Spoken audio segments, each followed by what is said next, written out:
we here at Uninterrupted are very excited to announce our brand new sponsor, the United Nations. United there, United Nations.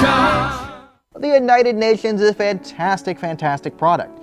Now you might be thinking, the United Nations, all they're good for is undermining national sovereignty. Not true. They also run some of the world's most successful child pedophilia rings. It's true. So you might think, hey, what do I need the United Nations for? Well, exactly. So you might be thinking, how do I get this fantastic product, the United Nations, that I love so much? Too bad, you're already subscribed. Ha ha ha ha ha ha ha ha ha ha ha ha ha ha ha ha. They made us read that. So again, the United Nations is a fantastic product and everyone should love. And as the United Nations grand slogan goes, hey, whatever happens, let's just blame the Jews. United there, United Nations. In a world gone mad, only one man, okay, maybe more, had the courage to ramble on incoherently. The show is up and the reviews are in. This is the show that many people have described as good. Uninterrupted, Wednesday nights on Tag TV. We're good? Okay. Welcome, Canada, to a glorious day as the glorious leader, our great moron-in-chief, has been found guilty of breaking the law. Now, before we celebrate, realize there is no actual punishment for being guilty of obstruction of justice found by an ethics commissioner. We still need the RCMP, but we'll go into everything you need to know about Justin Trudeau's latest ethics violation. Then, we will storm Pedophile Island, as I want to go over everything that we can reasonably speculate about Jeffrey Epstein's case and what is conspiracy and what is just common sense here. And as you know, I'm very anti-conspiracy on a lot of things, but I think in this case, saying Jeffrey Epstein committed suicide is the conspiracy. Then, happy birthday, India, but there's some bad news for pedophiles this week as Article 370 has been repealed. I want to go into a little bit of the ethics of 370. We went over the claims, but I think 370 is a really important. You want to know what the left is backing when they're backing Pakistan here? I'll tell you stuff. Then, Hong Kong and China and Trump. And it's a pretty big story. I want to go over the failures of Western leadership, the failures of Chinese leadership, and let you know what you need to know about the protests going on in Hong Kong right now, because they're all the rage. Then, we all put on our detective hats for a brand new segment we're gonna premiere tonight, because there was a man shouting Allahu Akbar, stabbing random people in Australia, and we don't know why. Strap in and we'll try and figure it out together. And then finally, our end of the show rant, I want to say my opinion on, this will be mostly an American opinion here, on mental illness and gun bans and what this rhetoric really gets wrong and sort of the dangerous precedents that we're walking into here. All right, everyone. So, if you're a fan of the Prime Minister of Canada or diversity, then you might not enjoy this next story. If you like Canada, this is a good day, as Justin Trudeau has been found guilty of his second ethics violation, and this one is a big one. So just to recap, his first official ethics violation was taking a paid vacation to the Aga Khan's private island on a private helicopter. And Aga Khan is a registered lobbyist. You're not allowed to take gifts from registered lobbyists because that is a conflict of interest. What was the punishment? There was no punishment. It was a slap on the wrist. More like a blow on his wrist. That was the punishment for the Aga Khan thing. This is much, much, much, much bigger. So originally when I heard, oh, Justin Trudeau's guilty of his second ethics violation, I thought, oh, damn, stupid liberal propaganda media at it again. Because the ethics violation that he was clearly guilty of in SNC, and I thought they were going to get him on, is there was a parliamentary vote at one point on whether to launch the investigation, if you remember this. And the Liberals voted it down. Now, there's a rule that you're not allowed to vote on bills or motions that you have personal stake in. This is why Jody Wilson-Raybould, who wanted an investigation, didn't actually vote on this. And the Liberals voted this all down, but Justin Trudeau also voted to not have an investigation against him. That's a clear ethics violation. And that's what I thought this was referring to. I thought, okay, the parliamentary committee released a silly ethics slap on the wrist, and this is before the election cycle, so we'll get all the SNC-Lavalin news out of the way in one day, maybe two, then they'll call an election and let this all blow over. And that's what I thought they would get him on. I never thought we'd get a real report. But lo and behold, someone in government is actually doing their job, and his name is Mario. It's me, Mario Dion. I'm not sure if he's Italian or French or both, but either way, good for you, Mario. So what did Mario find? Now, I'm going to just go over, we can read through the report together, but here is the number one takeaway that you can probably, let's bring it up, this line here, it's a 63-page report, but if you just want to read one paragraph, here it is. For these reasons, I found that Mr. Trudeau used his position of authority over Miss Wilson-Raybould to seek to influence, both directly and indirectly, her decision on whether she should overrule the Director of Public Prosecution's decision not to invite SNC-Lavalin to enter into negotiations towards remediation agreements. Therefore, I find that Mr. Trudeau contravenes Section 9 of the Act. So that is the big statement. Now, if you want to know what Section 9, here's the official. Section 9 prohibits public office holders from using their position to seek to influence a decision of another person as to further their own private interests or those of their relatives or friends, or to improperly further another person's private interests. Okay, so we can take this all off the screen now. That is the number one conclusion of the report. Now, there's a lot of other stuff. There's a lot of other things in the report, and I'll go over some of the good and the bad. Good thing about the report is it fully indicts Justin Trudeau's role in this. Now, the bad thing about the report is actually it says Justin Trudeau is the only one responsible. So Wernick, Butts, Ben Chin, Bill Morneau, they actually all escaped scrutiny here. So it was actually really, really good on Trudeau, but it wasn't really good on his lackeys. It kind of gave his lackeys an out. Now, what the report really could have said, and what it really should have said, is it could have been one page. It should have said, everything Daniel told you about in February was absolutely right. You should watch Uninterrupted every week, Wednesday night, 6 p.m. on TAG TV. Also, doesn't he look handsome and dashing? Trudeau bad. That could have been the report. And what I mean by this is it confirmed everything I said. So, what is the real scandal here? This is, okay, what Trump was accused of in Russiagate, even if Trump was guilty, which we all know that to be a silly, ridiculous screaming point, this is 1,000 times worse than the worst that Trump was just accused of, not even found guilty of. 1,000 times worse than his worst accusation. Here's what happened. So we have evidence that he worked to undermine justice systematically throughout the entire thing. So let's back up and go from the beginning of the story. From 2001 to 2011, SNC-Lavalin, which is a Quebec construction company, read the mafia, as they all are, had illegal actions inside Muammar Gaddafi's Libya, using bribes and government money for sex and trafficking and weird stuff, and that's a no-no. If you're convicted, it's a felony, right? What they did, they had felony actions in Muammar Gaddafi's Libya over a decade of shenanigans, and they were going to be found guilty. If you are found guilty of a felony as a company, you cannot bid on government contracts for 10 years. Okay. So SNC actually wouldn't be destroyed. It just wouldn't be able to get government contracts for 10 years. So this is what we're talking about.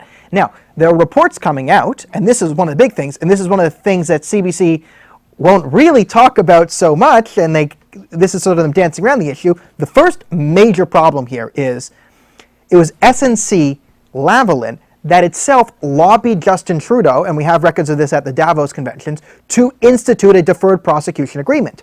So we're all talking about, does SNC-Lavalin qualify for a deferred prosecution agreement? So if you're wondering, okay, what is that deferred prosecution agreement? As I just said, if you plead guilty to a felony, you can't get government contracts. A deferred prosecution agreement would be a way to say, I'm guilty, pay a fine, but not actually be convicted of a felony. So pay a fine, that means they could still get those government contracts. Now, here's the interesting thing, or here's the first big red flag. Here's the first major unethical backhanded dealings here. A DPP was not part of Canadian law in 2015, right? It's when Trudeau came to power right? They passed a new bill, and it was only a few years ago that, on the advice of SNC-Lavalin, they wrote into the law a way for SNC-Lavalin specifically to skirt around a federal conviction on a felony. Sound a bit fishy? It does. Now, remember, SNC-Lavalin has given hundreds of thousands of dollars to the Liberals. They have been convicted and had to return illegal donations from executives using their families to funnel lots of money.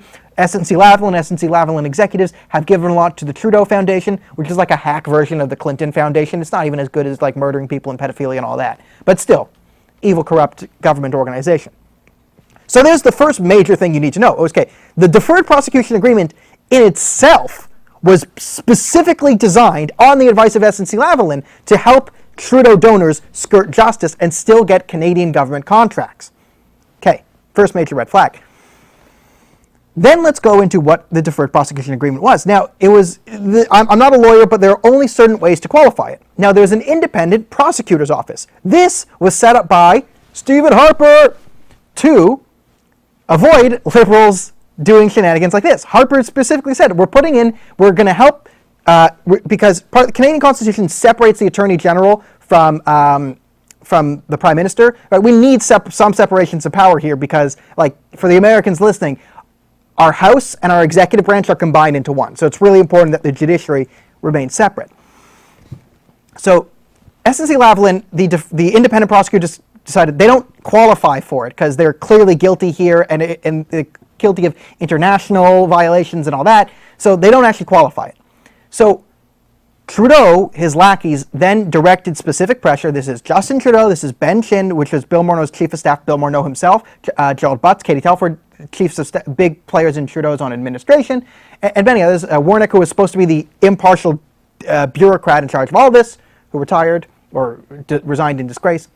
They were all putting pressure on Jody Wilson-Raybould. Now, the reason they wanted SNC to, they keep saying, oh, we need to look at different perspectives. Oh, talk to Beverly McLaughlin, who is chief, get a different perspective. Now, the Trudeau line was there was no improper pressure put upon Jody Wilson-Raybould. The problem is you're actually not allowed to put any pressure on the Attorney General. You're allowed to maybe send information on the case, but you're not allowed to actually advocate or talk to the Attorney General. You're not allowed to talk to a judge adjudicating a case about, like, the appropriate amount of pressure is zero. You're not allowed to actually put any pressure on the AG here. So by their own convoluted rhetoric, they're guilty here as well.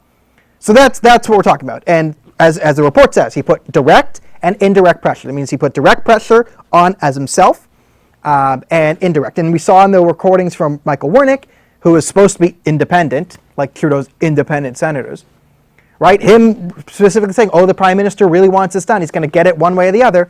And then what Justin Trudeau did is when Jody Wilson-Raybould wouldn't give him the decision he wanted in SNC, he shuffled her out of the AG position and brought in David Lametti, who is a pawn and a puppet and a big loser.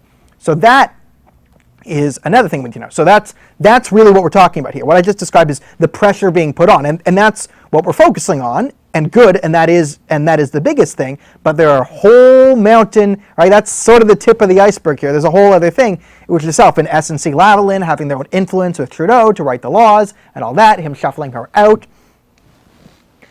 So that is sort of the scandal, right? So he's guilty of violating that. Now, this is obstruction of justice. Now, it's hard to bring obstruction cases in Canadian law. Again, I'm not a lawyer, so I don't know the specifics of it. If there's someone's a lawyer in the chat, play along, sort some things out. What is the punishment for this? There's no legal punishment because it's just the ethics commissioner.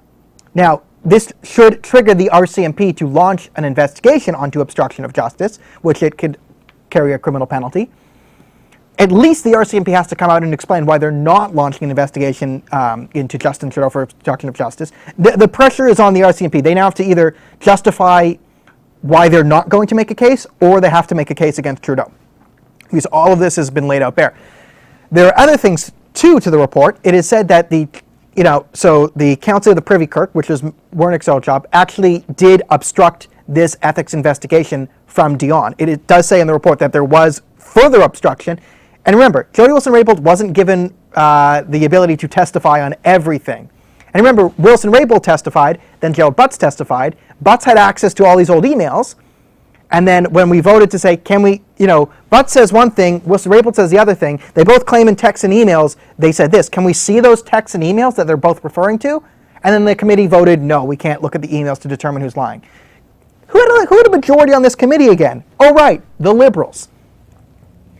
So this is as deep as it goes, right? So this is systematic corruption and obstruction. Now, what did Andrew Scheer say? He was boring. Blah, blah, blah. He said the right things. We're going to defeat him in an election. This shows corruption. Blah, blah, blah. Trudeau bad. I'm boring. What did Jack Singh say? Blah, blah, blah, blah, blah, blah. Trudeau bad. Trudeau corrupt. Something, something, something. Communism. Right? Jagmeet. Good on him. What do I say? That's what's really important.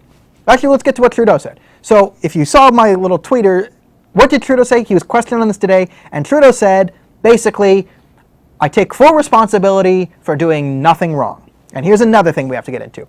What Justin Trudeau and the Liberals have been, their justification for this is, well, they needed to save jobs. And he's not apologizing. He'll never apologize for trying to save Canadian jobs.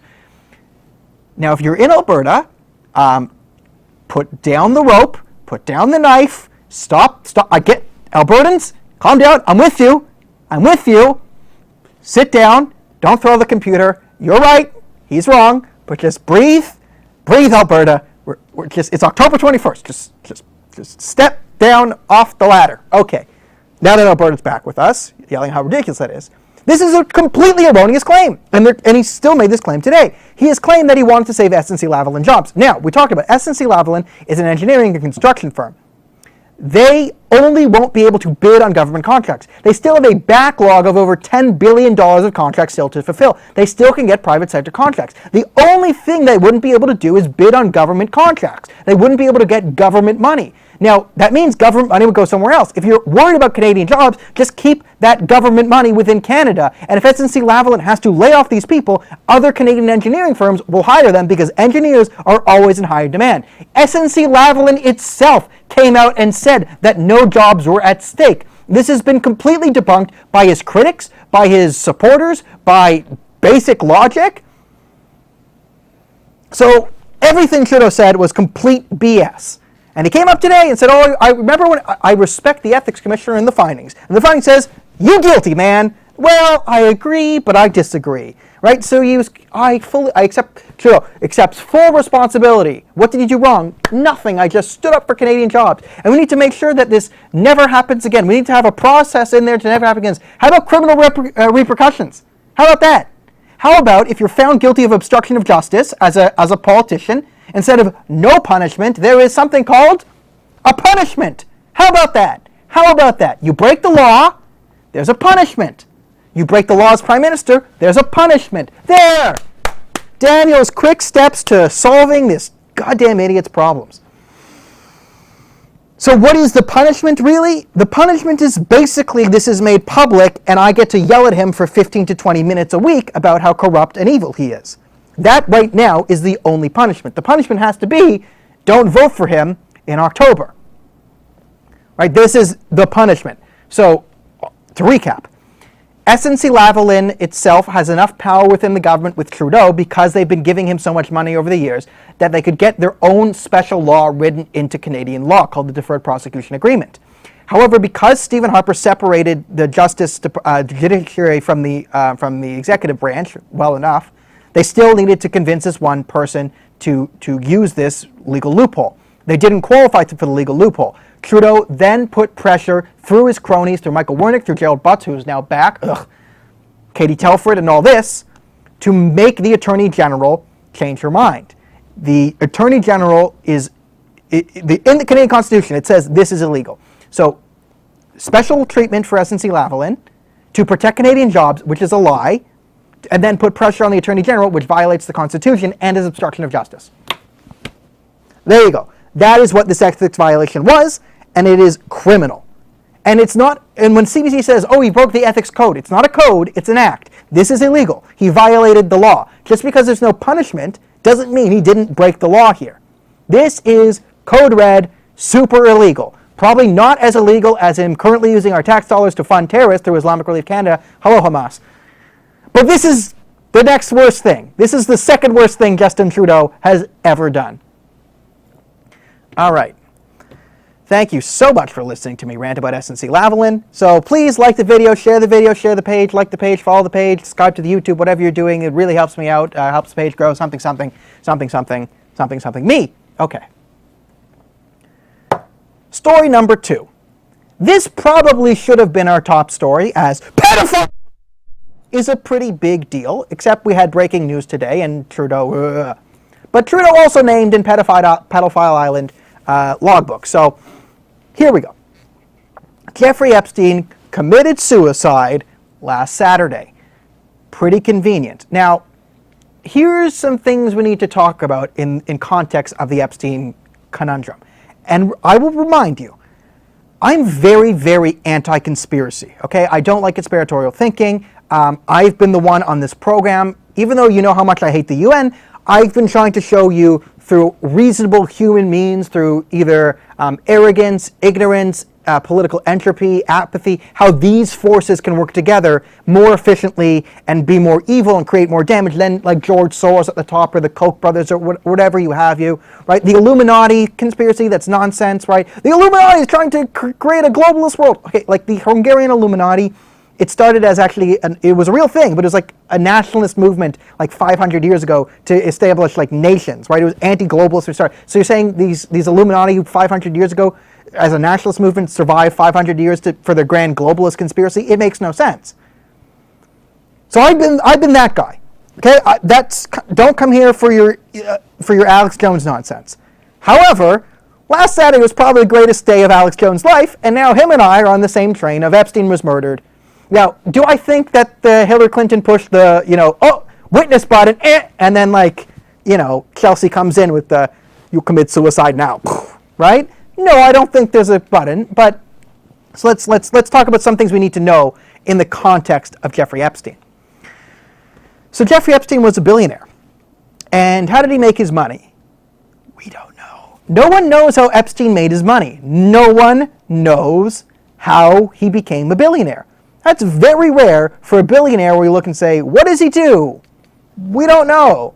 Like, Yasser Arafat was a billionaire, but he stole UN money to create global terrorist rings. Mahmoud Abbas makes billions of dollars by being a jackass. We at least know how they made their billions. Jeffrey Epstein. He's like a hedge fund manager for billionaires now, but he has no hedge fund managing experience. So here's what we do know. Now, Jeffrey Epstein has been convicted previously, and there have been previous FBI raids on his house. When they raided his house years ago, the FBI did find lots of hidden cameras in his house. Also, strangely enough, this house he didn't pay anything for, it was just gifted to him. So here is the most logical thing here. There's tons of cameras in his house. It means he was probably a giant honeypot scheme. And what a honeypot scheme is, you lure in rich and powerful people, you get them to commit, either adultery or illegal acts, you get it on film, in this case, filming them sexual acts with like 14-year-old girls or something, then you use that for blackmail and extortion. So that's likely how Epstein made his fortune, right, as a serial extortionist and bribery master. Now, okay, here, so the bare bones non-conspirator, like the thing is, okay, Epstein made his billions by just being a bribery, extortion, racket person. There's that thing. And then if you want to add an extra level of tinfoil to it, so we don't have any proof of this, you could say he was a extortionist as a CIA asset, right? He's an intelligence asset, and the American government used Epstein to get dirt on all these powerful people so the government could have control over all these people. Now, there's no proof of that, but that is with those are the two levels of speculation. Go here. Choose your own adventure here. So when Epstein was previously incarcerated, it was, again, like a slap on the wrist, like an ethics violation in the Canadian government. Nothing happened, right? He had to spend, jail, but he got like his own private cell, and like he could spend half the day out of the jail, and he got his own like meeting. Like it was super billionaire jail. So we don't know how he made his money. It looks like he was a bribery extortion expert. So he had a bunch of people coming to his sort of pedophile island. Now, personally, I think if we take the pure minimum amount of conspiracy on this is still an A1 class super conspiracy. I mean, there's a pedophile and actors, okay? That's as far up as we can go. That's already 1A level. It doesn't really need to get higher than this. It can, but I mean, we're already at like 100% super what the hell's happening here. We're already at maximum. So he was committed suicide. Sorry, okay, Hillary says Jeffrey Epstein was a suicide person. Okay, no. All right. So we know what the Lolita Express, Lolita, it's after the famous novel of the underage sex lady, whatever her name is, Lolita. And it went to Pedophile Island, which is Epstein's private island, for, presumably freaky underage sex stuff. So Epstein ran a sort of a sex trafficking ring that thrived off bribery and extortion. This is the most likely case. Now, here is what we know. He committed suicide on his second attempt. So I don't know about you, but when there's a key witness to a series of major crimes, you usually don't leave that person alone, especially when he tries to kill himself the week beforehand. You usually keep those people alive because it's important when he comes to court. So the story now is the guards fell asleep when Epstein committed suicide. Shouldn't there be a video? Now, there's been no confirmed reports of the tape being erased, but that's a speculation right now. But either way, this is all fishy. It's just Epstein knew the perfect time when there's no camera and no guards to kill himself. And again, I'm not very conspiratorial, but I think Occam's razor here is someone had him killed. Now, we could say, again, I don't think it's the Clintons push a button and then these things happen. But if you look at just logically what has been happening and all the evidence we have so far, it is very likely that many, many powerful people within all branches of government and society would have reasons to want Epstein to not testify. And it could be it doesn't even need to be a directive deep state operation from 12 guys in a room or whatever it is. Because if Epstein was having all these parties and all this information and all these honeypot schemes, it's reasonable to assume that there's major players in the FBI and the CIA and Congress and the Senate and whatever.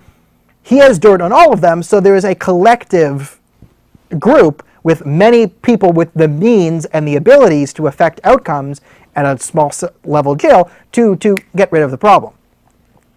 So that is, the Occam's razor here is with all the surrounding circumstance. Occam's razor is he was probably killed by someone who didn't want him to talk. And this is really bad because, one, it would be nice if he faced trial and exonerated other people. Now, the victims will still sue the estate of Jeffrey Epstein, but the problem is, okay, hopefully the victims get some money and compensation and money out of his estate because sex trafficking, evil, pedophile, evil, all that.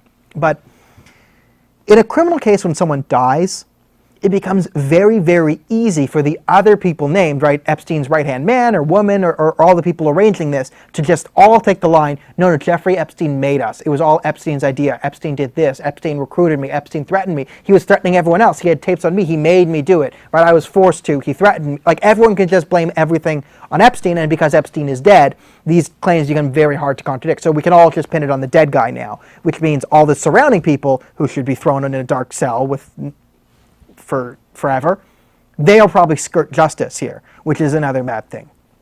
So that is everything we know about Epstein so far. And let us move on here. So, I'll hit the next story.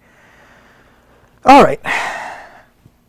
I want to say a little bit of a happy birthday to India, the nation of India, turning 73 today. So this one's just for you. Now, we're going to talk about Article 370. Last week we talked about the argument for Kashmir from both the Indian and Pakistani side. Here we're going to talk about the morals and the ethics and the benefits of repealing 370. But before I get this out, I want to say this segment and this video is a personal shout out to our dear and beloved friend.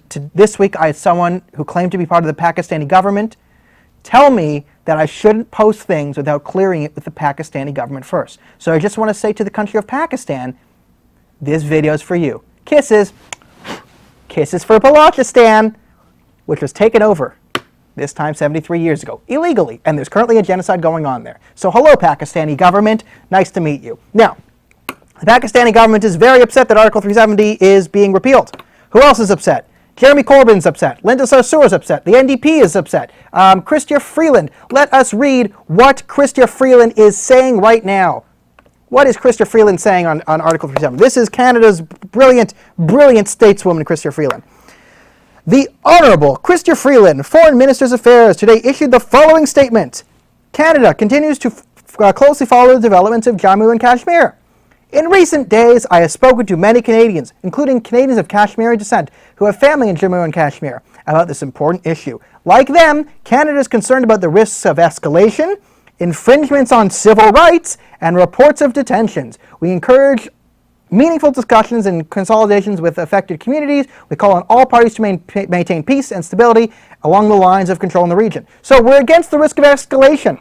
Fun fact, today's Prime Minister of Pakistan, Imran Khan, called for jihad against India. Yes, he did. And condemnations from where? I'm waiting. Linda Sarsour, Christopher Freeland. Where are the condemnations of the calls for jihad from Imran Khan?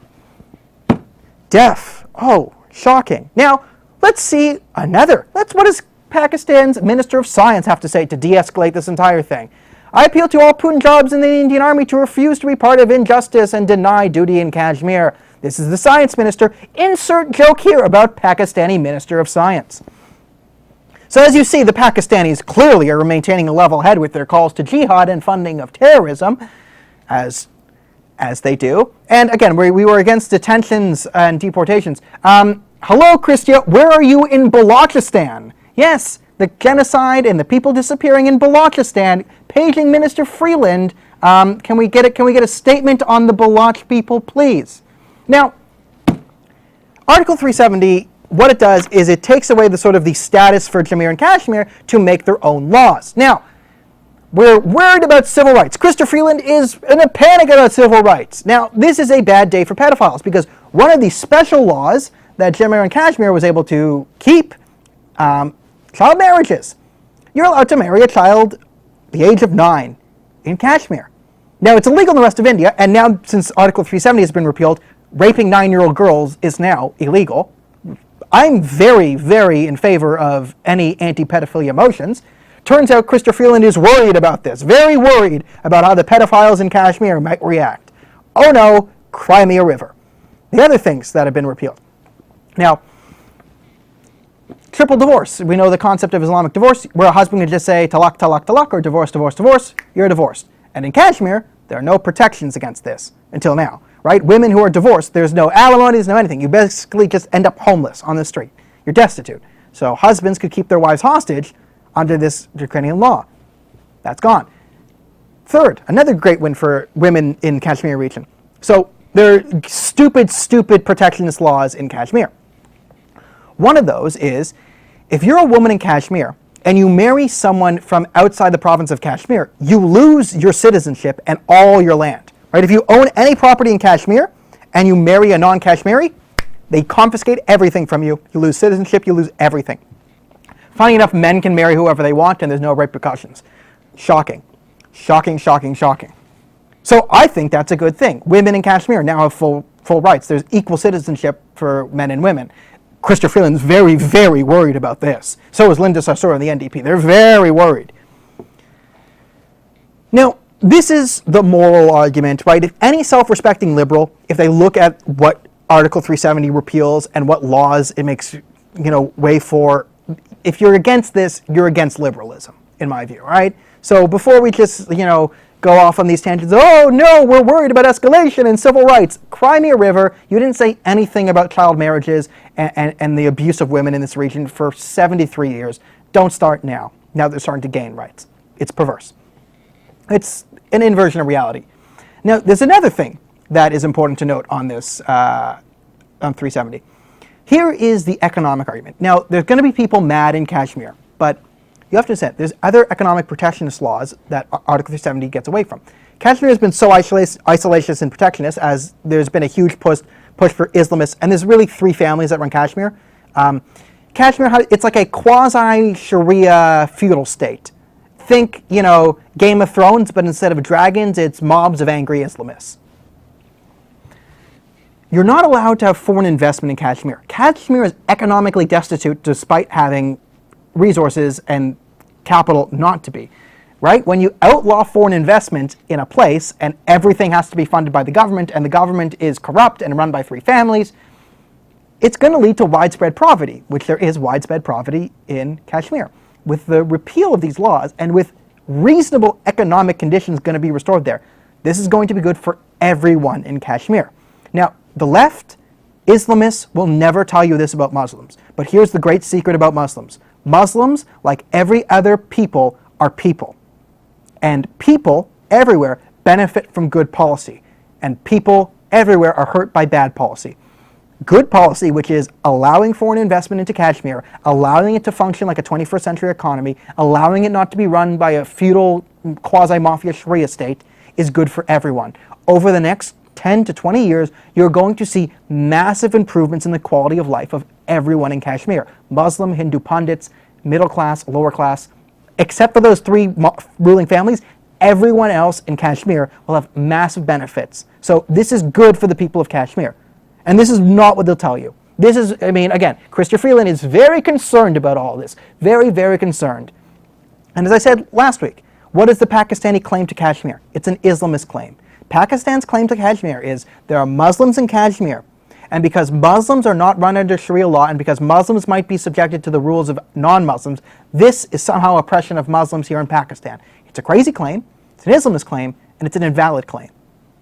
So that's all you need to know about Article 370, and when you hear Jeremy Corbyn and Linda Sarsour and Jagmeet Singh and Chrystia Freeland worrying about Kashmir and saying how bad this is, ask them, do you support pedophilia?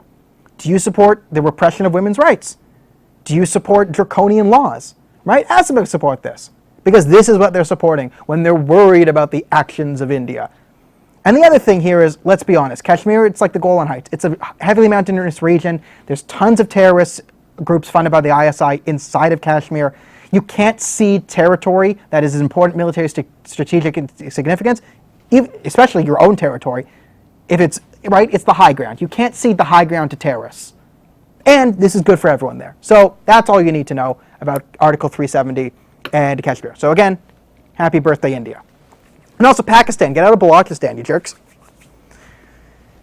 Okay. So Hong Kong. You've heard a lot about it. There's tons of news here, and this might not make me happy with some of the super Trump supporters, but this is one of Trump's flaws that we're going to go into here.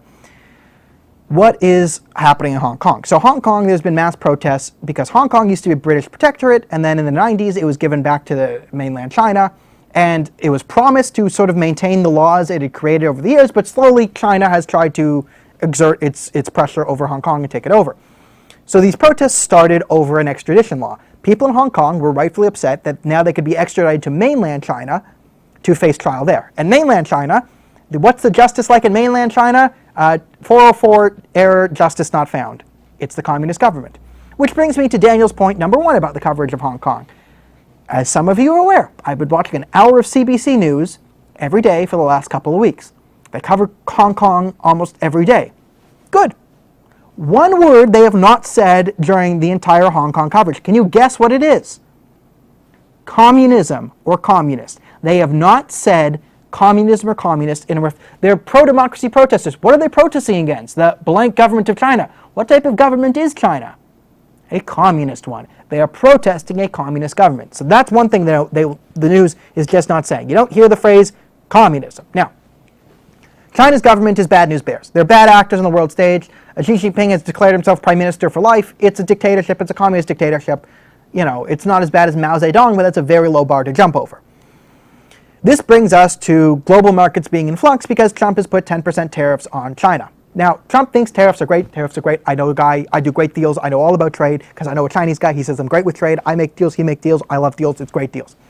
This is Trump's biggest weakness, is Trump does not understand international trade. Now, there is an argument for putting sanctions on China, but it's not this will economically benefit Americans. That was the route he's been going on for months. Trump has been making the case that I'm going to put sanctions on China. It's going to be great. It's going to be great for the Americans, consumers and producers. It's not. Tariffs are a tax on your own people. Tariffs, free trade, good. However, free trade is not good with bad regimes. So putting sanctions or putting tariffs on China is a good thing to do for national security interest reasons. Now, the case you need to be making if you want to put tariffs on China, you have to say China is a bad actor and presents a geopolitical threat and an economic threat to the United States. And there is a case for Trump to be making. However, he has not been making it over the last few months. The case here is the Chinese are bad economy. He calls them currency manipulators, and yes, they have a history of manipulating currency, although They didn't do it recently. When you put tariffs on a country, their currency will deflate in value. That's just what happens. It's not currency manipulation. Trump did that, not the Chinese. But the Chinese do have a history of currency manipulation. The real threat for China, though, is China will steal all our technology, all our patents. China doesn't follow World Trade Organization ethics. They just do their own thing. The Communist government of China is a very bad actor in the world stage, and are trying to sort of build a parallel 5G network, or either get on our 5G network and steal our data. So I always laugh hysterically when people on the left make the argument, well, look at China, right? America's evil because green technology. China's not evil because look at all the solar panels. China's leading the world in green energy development. So how can you be mad at China? Because China didn't develop any of that. They just stole it all. Whenever data comes into China and they see a patent, they steal it. They just steal it, throw a Chinese name on it, change the cover, and then say, yeah, it's Chinese solar panel now. And the left goes, wow, look at how green that is. Never mind, we're talking solar efficiency and all that. Right? That's the argument to be made against China. And Trump has not made that argument. Trump has been saying, great deals, I do deals, deals are great, deals and me no deals. Right? Fine. And Trump's rhetoric is good when he says, close the border. It's good at starting immigration. When terrorism bad, yes, thank you, Donald. But when he goes off on deals in China, he doesn't know what he's talking about. And he's left himself in a bad position here. Because what he could have done here is he could be using these Hong Kong protests to make the case of, hey, Americans and world leaders, this is why China is bad. Look at what China is doing to its own citizens. They've been peacefully protesting, right? They don't want the Communist government. They're protesting, right? They're singing the American national anthem on the streets. You can say, hey, look at that. This is why China's a bad actor. And this is why we need sanctions or tariffs on China, because we need to hit them because they're not playing by the rules. And they represent an economic and geopolitical threat to the West. That is what he has to be made. But he's caught in some middle ground here where he's been talking about tariffs are great for America. They're not, right?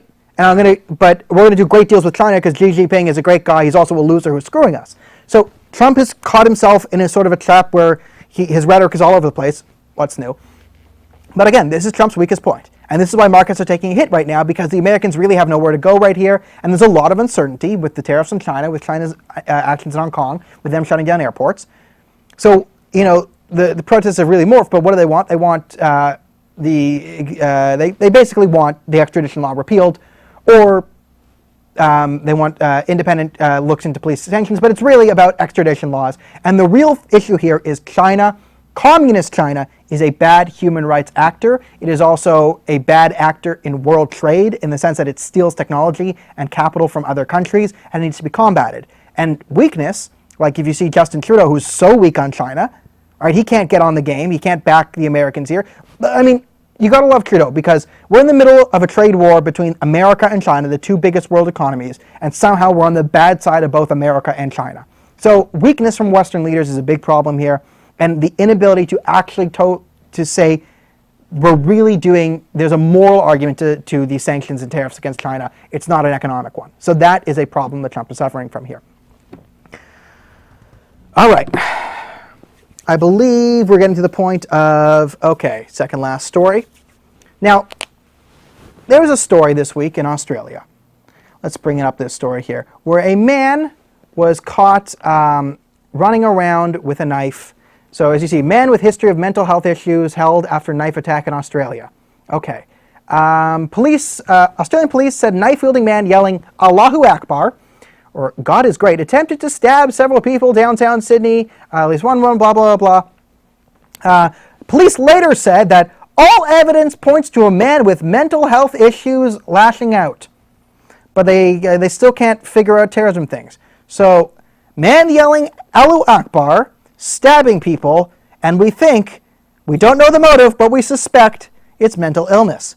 Which means it's time to play Canada's new favorite game called What Could the Motive Possibly Be? All right, if you want play along at home, bring your kids in the room because we're about to play Canada's favorite game, What Could the Motive Possibly Be? All right, this is the game where we all put our heads together and try and determine what the motive of this crime is, because police are stalled out here. They have no idea. He's running around, screaming Allahu Akbar, talking about Islamic literature. What could the motive possibly be? All right, so it's let's get the whiteboard here. Let's think through this one together. All right, so we have a man. We have him yelling, Allahu Akbar, God is great, which is Allah is how you say God in Islam. Okay, God is great. So he's big fans of the God of Islam. Okay, now, who else does things like say Allahu Akbar, then kill people? We know the Taliban lead spokesman said when they shot up a girls' school in Pakistan, they said that it's not really a crime because if you kill an innocent child and the last words they hear are Allahu Akbar, they go to heaven, and this is what Islam said. So that's one part of the clue. Okay. Now, mental illness. Now, it's an interesting point to note here that the American media, and I chose a CBS article because that's American media. The American media has been making the argument since El Paso that it's only when there's a white person doing the shooting, then we blame mental illness. And I said, no, we blame mental illness whenever it's politically convenient for us because we're terrible people. So, we have a man saying Allahu Akbar, stabbing people. And now he says the motive is Islam.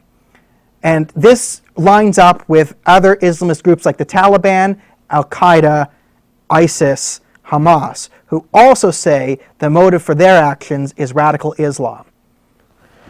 Okay, so I'm going to guess the motive is Donald Trump. Damn it, turns out the motive actually was Islam. Okay, damn it. Okay, round one, I failed. If you guessed it right at home, good for you. I thought it was Trump, turns out it was radical Islam. So, now it's time to play round two of Canada's new favorite game, What Could the Motive? Second story. Okay. Here we have man arrested after his ex-wife was set on fire in Quebec City. Now here's a story of a man, Faraj Haj Massoud, who lit his ex-wife on fire in front of their kids and her mother. Now, what could the motive possibly be? Again, this is a head scratcher. This is a major head scratcher. What could the motive possibly be here? All right. If you're playing along at home, feel free to chime in. But okay, let's reason this one out. So a man and his ex-wife left him, and this sort of is an honor killing. Now, this man is a Muslim, and he wanted to burn his ex-wife alive because she left him. Things like this are common in quasi-Sharia states, like the aforementioned Kashmir, which is now being run under reasonable laws. We also have, people being killed for silly things. If you remember Asia Bibi in Pakistan, who was chased around by an angry mob of hundreds of thousands of people for drinking from a water fountain meant for Muslims. Now, what could the motive possibly be here? What could the motive possibly be? So a man felt dishonored and honor killed his ex-wife for leaving him. This reminds me of the case in Kingston where a man and his current wife killed his ex-wife and their kids for dishonoring him for taking pictures of themselves on Facebook. So I'm going to guess the motive for this crime is radical Islam. And the answer is Stephen Harper. Damn it, Stephen Harper. I should have known. Okay. Clearly this is the fault of Stephen Harper. All right. And that concludes our segment of Canada's new favorite game show, What Could the Motive Possibly Be? Radical Islam. Now, here is a segment that not everyone is going to love. Some people might love what I'm going to say. Some people might be disgusted by it. Now, I will say, this presents mostly an argument in America, but I think the implications carry worldwide, which is why I want to make it. And this is something that I've been talking a lot about in the last few weeks, which is mental health and our ability to sort of scapegoat mental health. Trump does it, Biden does it, the media does it, right? Everyone scapegoats mental health when there's a tragedy that conflicts with their narrative, right? You're a leftist, you're Linda Sarsour, and someone yells Allahu Akbar and stabs a bunch of people on a train station. What is it? It's a mental health episode. The Danforth shooter, it's just a mental health episode. And then if you're on the right, El Paso, what do we need to talk about? Mental health. No, the real issue is white supremacy or radical Islam. Now, one thing we always say is, we need to keep guns out of the hands of the mentally ill. And that sounds like a good statement. It sounds like we're making progress here, but this is actually a very problematic statement. Sorry for using leftist terminology there, but there's a problem with this line of reasoning. And in America, you have the Constitution, right? First Amendment guarantees freedom of speech.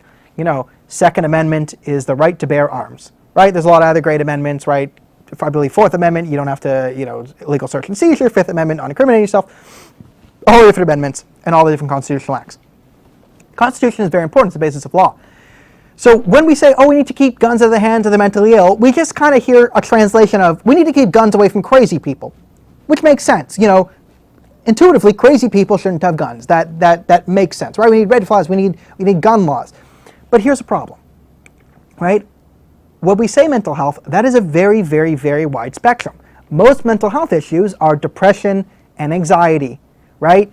So yes, you can have people with paranoid schizophrenia, but that's very rare. Yes, like crazy multi-personality disorder, that's like 1 in a billion.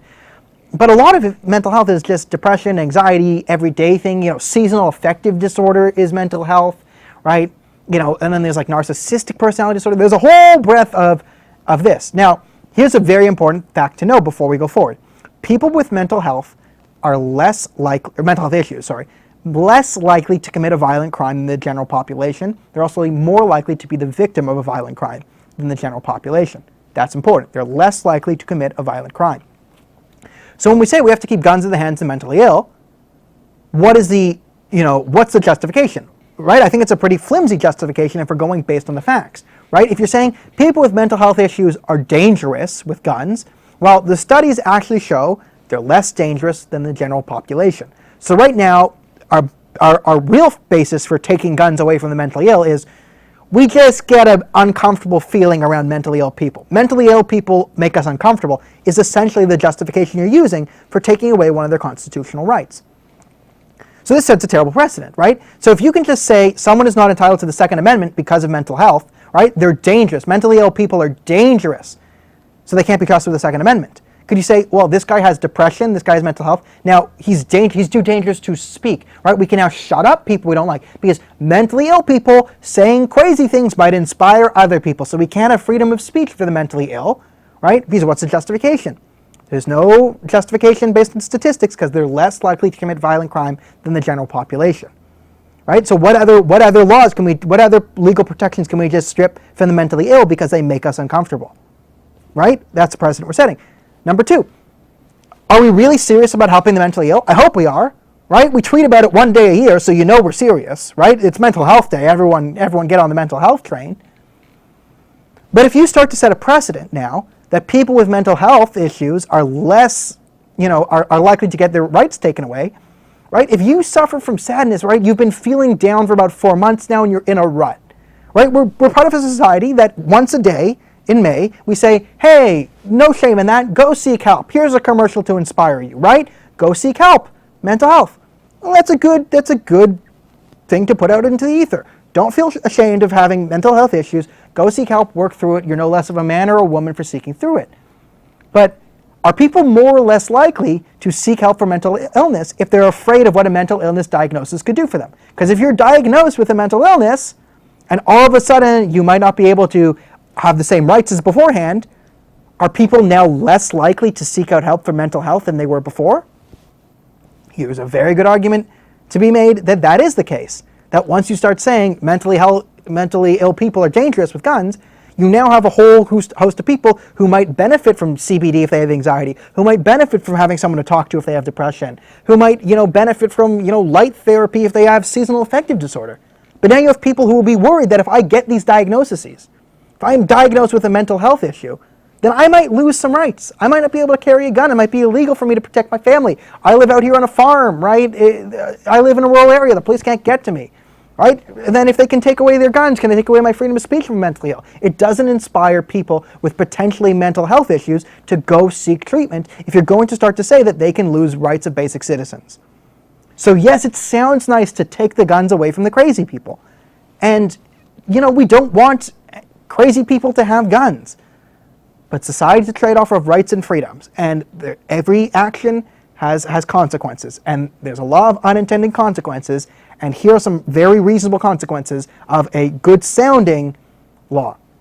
Now, there are other issues there are conversations we can have around mental health and mass violence. Like, we can talk about over-medication of mental health, right? Medication is not as effective as cognitive behavioral therapy, right? Maybe these people are over-medicated. Maybe we're too easy to prescribe things. Some of these medications mess with your mind. Like, those are reasonable conversations to have about the over-medication, about maybe seek a psychologist, not a psychiatrist. You know, maybe you can't, you know, fix the brain with pills, right? Maybe you have to actually work at these things, right? Those are conversations we can have over medication, over diagnosis. Those are legitimate mental health conversations we can have in the wake of these tragedies. However, take guns away from the mentally ill is a very, very dangerous slippery slope to head down, and I don't think we should head down it. So thank you so much for watching. That has been this week's episode of Uninterrupted. Now, every Wednesday night at 6 p.m., we do this show live on Tag TV. We do the news of the week. Then every day that I have free, I put out a video where I watch 1 hour of CBC, and you get the worst of the CBC, where I will tell you the very worst and most biased story on the CBC. I will then tell you the biggest omission, what story the CBC should have covered that day. Then we rate each episode of the CBC on the Rosemary Barton scale, where 10 Rosemary Bartons is the worst you can be, and 1 Rosemary Barton is actually kind of decent. Now, every Thursday night, there's usually a live episode. However, tomorrow night, next Thursday, which is August 15th, there will be no live episode as I have a work event to go to. But still, I should get an episode out on the CBC tomorrow. So stick around for that. Please follow and like the page or subscribe to the YouTube channel or whatever you're listening on. It really helps us out. And I think these will come out on BitChute too. I just started an account on that. So thank you so much for watching. I will see everyone next Wednesday.